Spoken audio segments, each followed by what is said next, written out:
नागरिक सुविधा भेटल्याच पाहिजे. भेटलाच पाहिजे. नाहीतर पुनर्वसन झालेच पाहिजे. झालंच पाहिजे. झालंच पाहिजे. नागरिक सुविधा भेटल्याच पाहिजे. भेटलाच पाहिजे. भेटलाच पाहिजे. हो प्रशांत काकाजी. अरे ते इकडचं या. आम्हाला सुविधा भेटल्याच पाहिजे. भंडारा गोंदिया जिल्ह्याच्या माध्यमातून काँग्रेस कमिटीच्या माध्यमातून जनसमाधी आंदोलन आता सुरू आहे.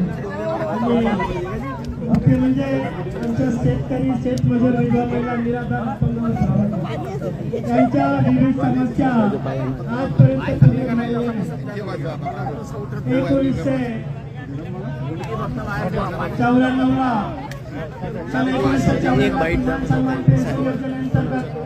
शेतकरी शेतमजूर विधवा महिला निराधार यांना सुप्रीम कोर्टाने 6,000 रुपये महिना देण्याचा परंतु अजूनपर्यंत 2026 लागला मात्र अजूनपर्यंत शेतकरी शेतमजूर जलसमाधी आम्ही घेतलेली आहे. 6,000 रुपये महिना मिळाला नाही. मरण्याशिवाय पर्याय 4 महिने आमच्याकडे आता राहिलेला नाही.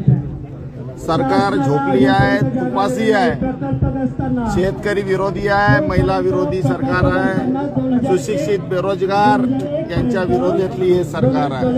यांना डेव्हलपमेंट शून्य, काही काम करायचं नाही. जाती जाती धर्मामध्ये लढवण्याचं काम फक्त सरकारच्या सत्तेमध्ये राहण्याचं यांचं काम आहे.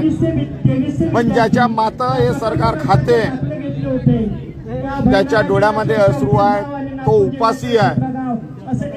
संपूर्ण धान यांनी घेतला पाहिजे. धानाची लिमिट यांनी वाढवली पाहिजे.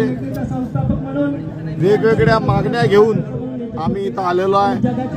सगळ्या जमिनी आम्ही शेतकऱ्यांनी भेलसाठी, रोहण्यामध्ये पॉवर प्लॅन्टसाठी, मकरदोड्यातली जमीन, या सगळ्या जमिनी आमच्या सरकारनं घेतल्या. पण अजूनपर्यंत आमच्या युवकाला इथं नोकरी मिळलेली नाही, त्यांना जॉब मिळालेला नाही.